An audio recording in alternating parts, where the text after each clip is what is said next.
2023. I hope you all had wonderful holidays and have exciting plans for the new year. Today I want to take you through my looping journey. I will go through the 10 loopers that I've used, and I will talk about what I learned and what I hope to do in the near future. So my journey actually started with this amp.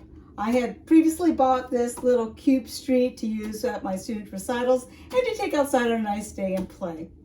So I had brought this amp with me to use at an informal performance at this little church strawberry festival that my chamber group was playing. And after all the groups were done, I had planned to do a set by myself. And I had previously worked out on the Cube Street the different amp models and effects I wanted and written them up and did that. So I was all set to go. But during the performance, I found out that, yeah, it actually was a little trickier to stop and change everything and set things up the way I wanted for each song. And so afterwards, I thought, yeah, I wonder if I can find something a little bit better. And so off to Guitar Center I went. That led me to purchasing the Boss ME80, my first multi-effects. At home, I was still teaching using a 90s Line 6 Flextone and a pod plugged into a keyboard amp, but both were too big to take for small outings. So while I was learning to use the ME80, I stumbled upon the built-in looper. It is one of the options in this delay section, which is this pedal here. I quickly took to using this feature to build up some layers for singing or soloing, and it was great fun. But once I got good at using the looper, I came across 3 problems. Number 1, it erased after you stopped it. I admit, I was a little crushed when I went to go share my first multi-layer loop with my husband, and it was gone. Erasing right as soon as you stop it means that you also couldn't like start and stop it for dramatic effect or go take a break and go do something else. It was just gone. And I realized very quickly that I wanted the option to save the loops so I could play over them again in the future. Number 2, the loop time was too short. While 38 seconds is plenty of time to do a multi-layer chord progression or a song section, it was too short to build a whole song as a backing track, which is what I soon wanted to be able to do. 3, using the loop option meant you couldn't use the other delay options. And there's a lot of really cool delay options in here. You can set different milliseconds, analog, tape, modulate, reverse, chorus plus delay, a tempo type of delay, and my favorite is the Terra Echo.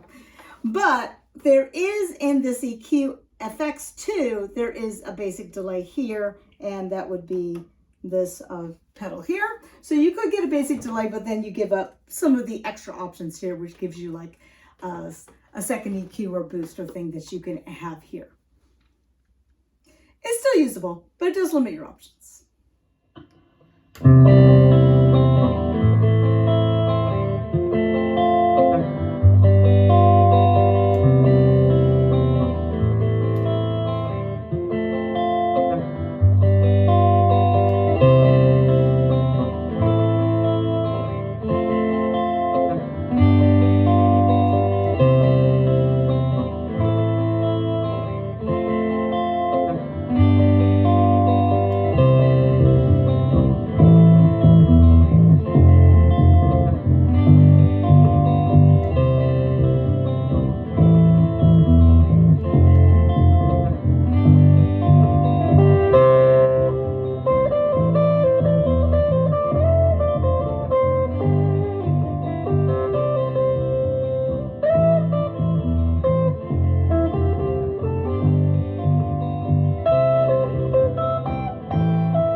So once again, I went off to Guitar Center to buy a separate looper, and I came home with a Boss RC3.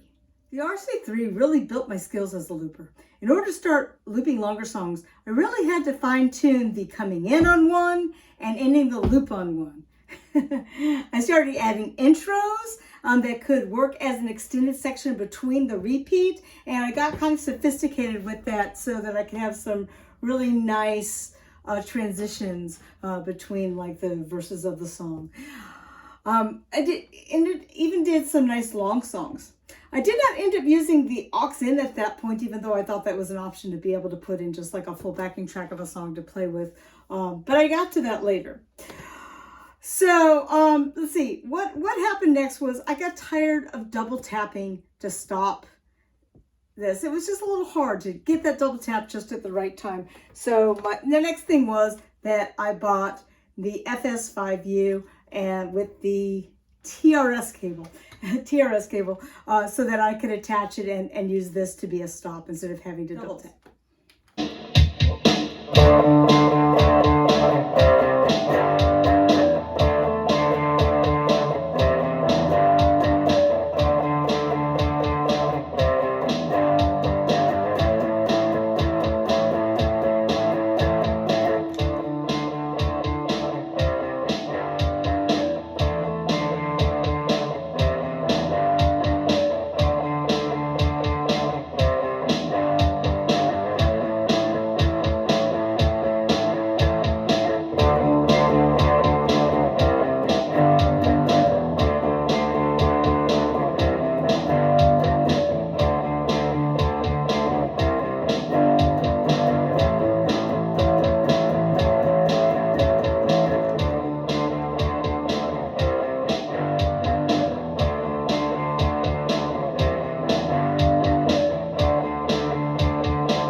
I decided to step up, so I bought the RC30. Since it had a built-in stop button, that would make my life easier.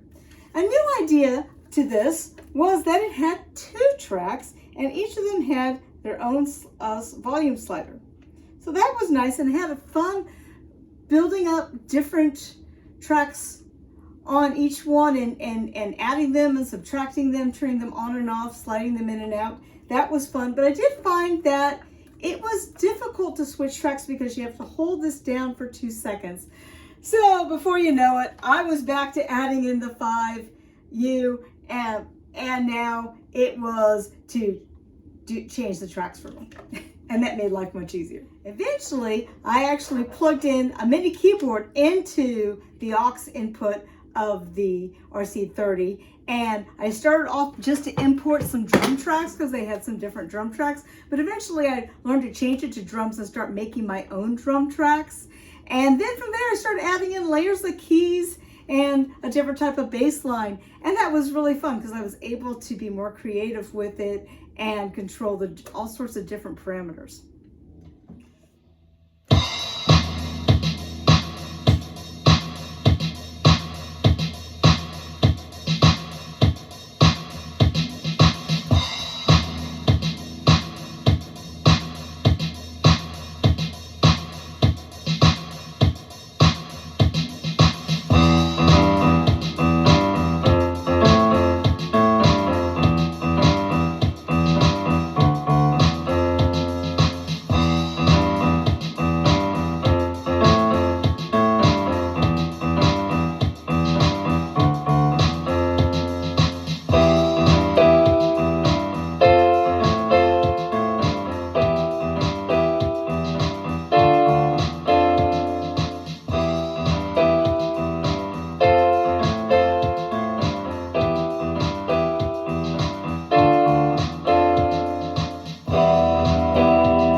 on and bought a bunch of other loopers. I'm really glad that I held on to this one, because later on this one became the instrument of choice, because I was taking some classes and I was given some backing tracks to play over, and I had to record a rhythm track and then play a solo track over it.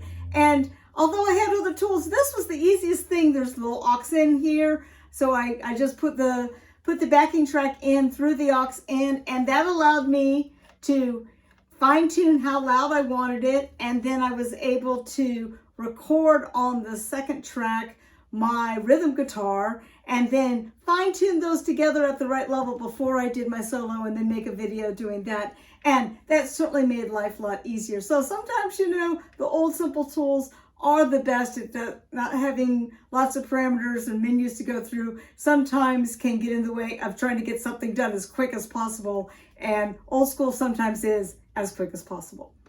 So the fourth looper that I bought was the Digitech Trio Plus, plus its additional foot switch, which I don't have because I sold it a long time ago, but I can tell you about it. So before I figured out how to do the stuff with the mini keyboard, in my quest for more drums, this is where it led me to the Trio Plus. And at first it was a lot of fun. I thought it was going to solve all my problems, but it had problems of its own. First, you had to teach the band how to accompany you. So you had to play in a bit of backing, bit of chord progression and stuff, so it would figure out what the band wanted to do, and it would light up and tell you which things were most appropriate and which things weren't appropriate. But it wouldn't save the loop that you just did. So you have to go over to the loop section and record it again. So basically you have to put it in twice. And you may not necessarily put it in on the loop the exact same way you did it the other way. So you have to, sometimes it would take you a few times to get it to match. So, you know, it was like, you know, you're doing twice the work. And yeah, you know, you would think that there would be a lot of options, but sometimes you found out that even though there were a lot of different things, it was still hard fine tuning and finding which one that you really liked.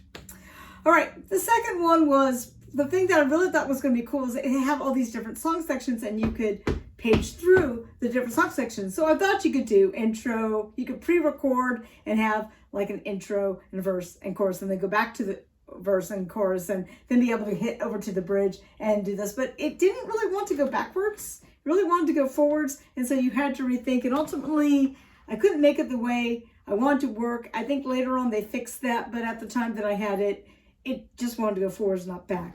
And so yeah, that just didn't work out. It was discouraging. And so the third thing that ultimately made me sell it was I just got tired of working backwards.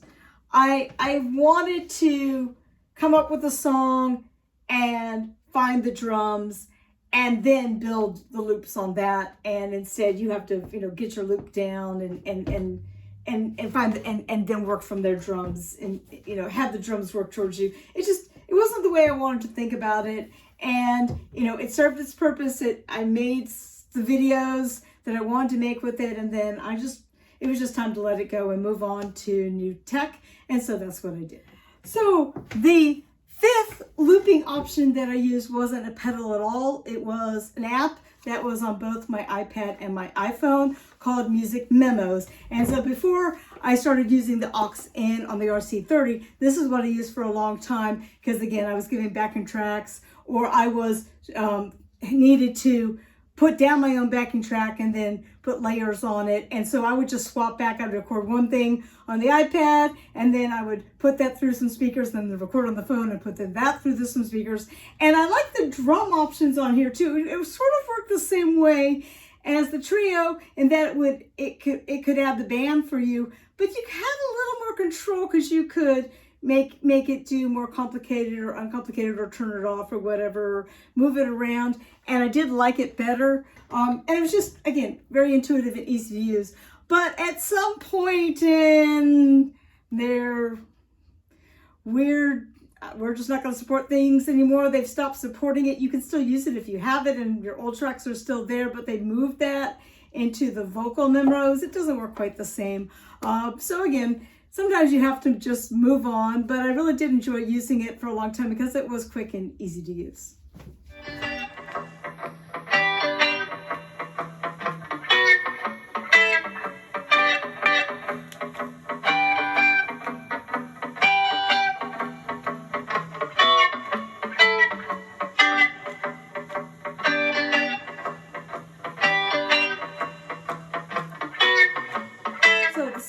looper that I have was the Boss RC500, which I was so excited when they came out with it. I ordered it right away, and my husband and I sat down. He ended up pulling out the manuals for me. He had 2 manuals, and we sat and tried to make it work and go through it. And even with him opening both manuals and going through it and us trying to dial and everything, we couldn't figure the thing out because all of the names and parameters were tech stuff like engineers would talk. It wasn't like music speak, and we had a hard time figuring out and making it work. And to make matters worse, all of the drums were set at 500, and there was no longer a drum knob on the outside like the previous models that I had. That is like, you just turn the drums down, and yeah, I usually keep the drums down really low on the dial, but they have it set on 100. It was like, oh. And, you know, my mistake was in ordering this unit too soon. I mean, it was great in the layout in that you had a button for track 1, a button for track 2, and a button for changing the tracks. It's all there, so you don't have to do the extra things like I was doing.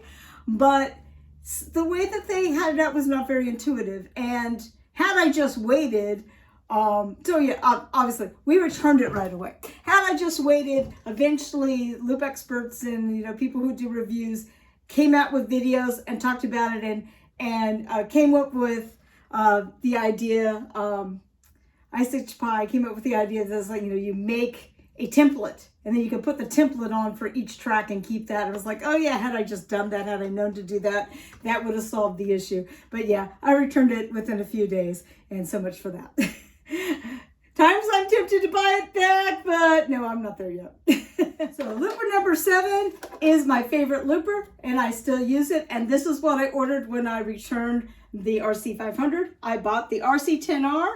I love it. I use it all the time. If you've heard music videos on my channel, chances are this is what I'm using. It is great. It is easy to use. It is fun, and I use it all the time. However, there are a few issues with it and some limitations. So I am looking for something larger, and that is why I've tried some other loopers as well. Now, it is great, but it is limited to 2 tracks. That's it. So sometimes you would like to have more tracks. Either you want to be able to control more instruments or more song parts. And so that's the reason to get something that's a little bit larger. The other issue is that it has a fill at every 8 bars. And sometimes that becomes an issue. There's also one 12-bar thing, so it comes at every 12 bars, but just one. And so you can't take that out. I mean, you can add intros and you can have it fade in and out, you know, fade out. There's all sorts of options, but the one thing that you can't take out is that fill. And sometimes that's an option, especially if you're trying to do intro. You've got to think about where is that going to fall so that it doesn't fall in the middle of the section. But otherwise, I absolutely love this pedal, and I will continue to use it.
So number 8 in my quest to have more tracks was the Singular Sound Eros and its accompanying Beat Buddy.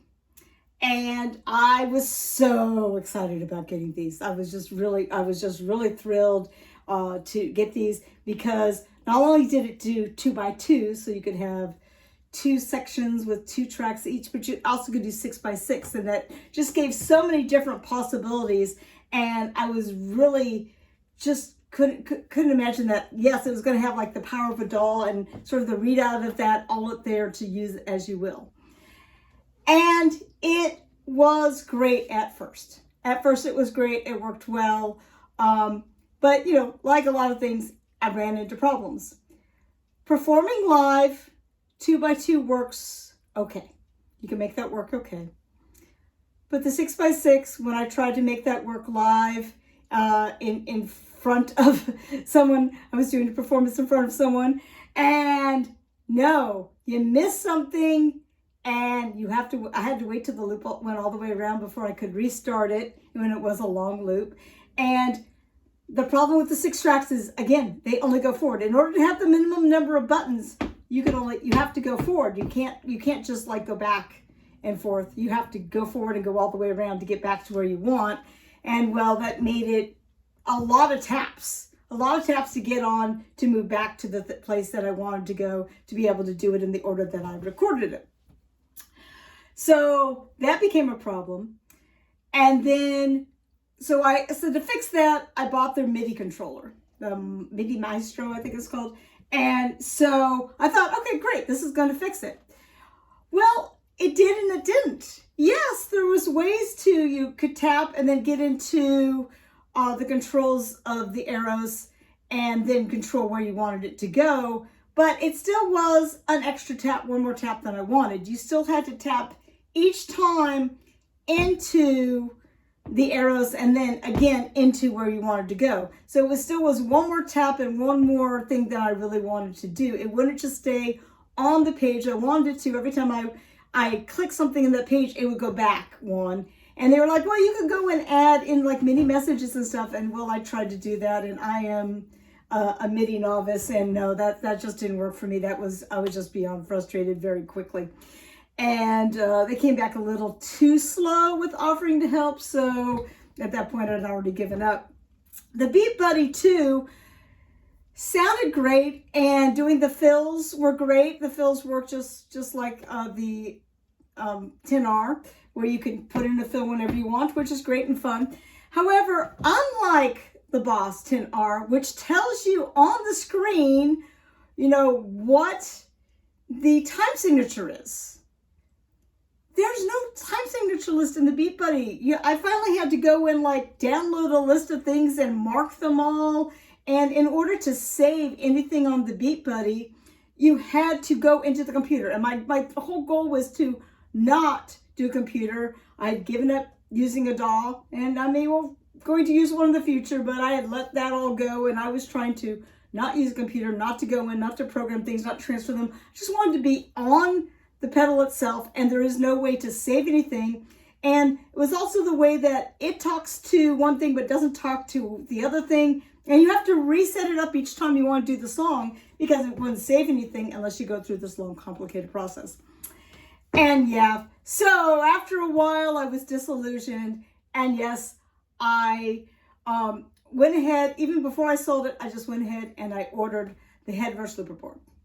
So the Headrush Looper board, I had waited a year, because I knew when it first came out, and watching all the videos, there were lots and lots of problems with it. So I did not order it right away. I waited until that new update had come out that really fixed most of the things that made it work.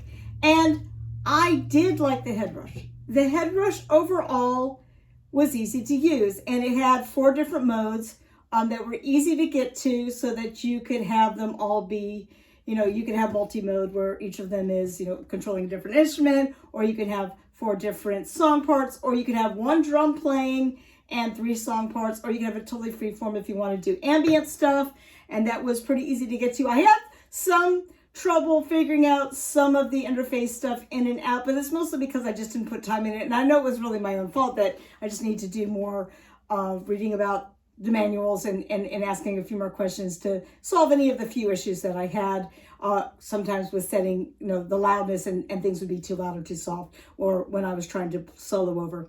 But on the whole, it worked great and it worked well.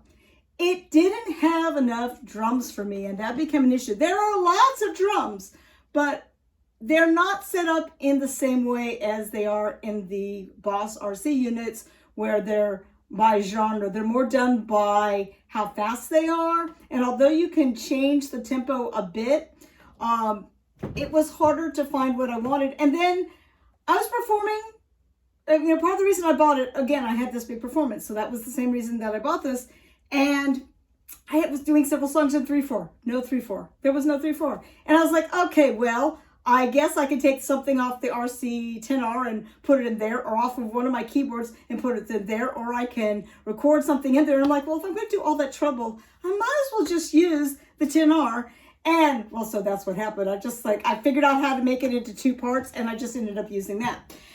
I still did several recordings with that. And if you see my live, there's one of my really long live looping videos called You Keys Guitar. So that was done mating with that.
There are 2 reasons that I sold the Headrush. As good as it is, and I still say it was a very nice unit.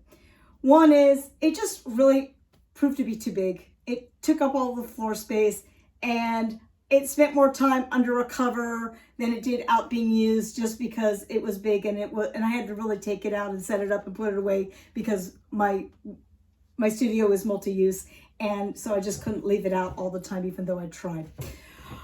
The second most important reason, though, is I spent a lot of time on the Headrush forums, and I heard over and over and over again that the switches were a problem and the switches failed, and a lot of people were replacing the switches, or they would send them back to Headrush. Headrush would change the switches out and then send it back with the same switches, and they would fail again, and a lot of people were voiding the warranty and changing the switches. I have not that tech ability at all. There is no way I'm opening up that unit and replacing the switches at all. I'm not paying someone else to do it. That's just a non-thing for me. I'm just not doing that.